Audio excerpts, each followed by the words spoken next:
Tukuzaayo ko mawulire gaffe agavudde ku Parliament olunaku olwaleero oluvannyuma lw'omukubiriza w'olukiiko lw'eggwanga olukulu Honorable Alitwala Rebecca Kadaga okulayizibwa ku bwa sipiika bwa Parliament eno ey'ekumi wabaddewo akalulu ka Sammeme kwani anaamumyuka mu kifo kino.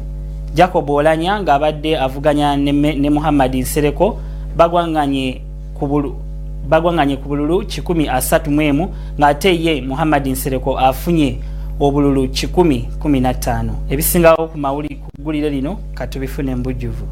Mukalulu akabadde aka Sammeme, Jacob Oulanyah awangudde Muhammad Nsereko ku kifo ky'amyuka omukubiriza w'olukiiko lw'eggwanga. Erinnya lya Jacob Oulanyah liweereddwayo Honorable Bright Rwamirama n'asembebwa Honorable Betty Amongin. Ye Muhammad Nsereko erinnya liteereddwayo Peter Mugema Panado n'asembebwa Honorable Winfred Chiza.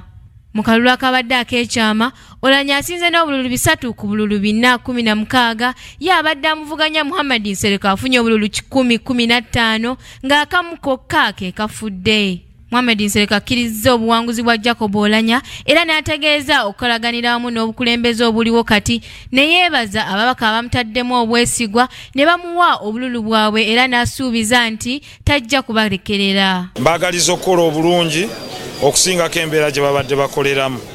Mbakubiriza okuwuliriza amaloboozi g'abantu kubanga kati be balondebwa Oweekitiibwa Rebecca Kadaga n'Oweekitiibwa Jacob Oulanyah. Ye Jacob Oulanyah yeebazizza ababaka okumuteekamu obwesigwa omulundi omulala ku kifo kino ekyamyuka omukubiriza w'olukiiko lw'eggwanga era n'asuubiza okubeera omwenkanya ng'akola emirimu gye mu Parliament ey'ebibiina ebingi. The next 5 years is definitely going to be much easier than the last 5 years. Obutafaananako nga bulijjo ku luno omukulembeze w'eggwanga Yoweri Kaguta Museveni abaddewo bulambalamba ng'akalulu kano kakubibwa era n'alayiza Jacob Oulanyah.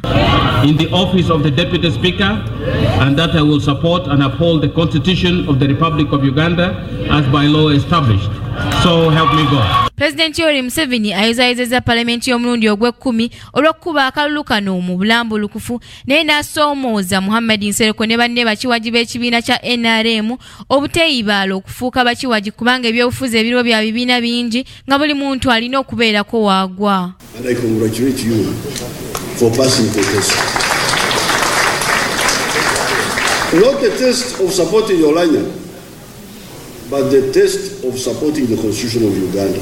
Muhammad Nsereko yalemera ku ky'okwesimbawo mu kifo kino ekyamyuka w'omukubiriza wa Parliament yadde nga President Museveni yali amusabye akirekere Jacob Oulanyah eyali aliko mu kisanja ekiwedde. Mu kulonda okubadde kwa Sammeme wakati wa Honorable Jacob Oulanyah ne Honorable Muhammad Nsereko kwetabiddwako omukulembeze w'eggwanga President Yoweri Kaguta Museveni era Honorable Jacob Oulanyah asobodde okwangula akalulu kano n'obululu 3.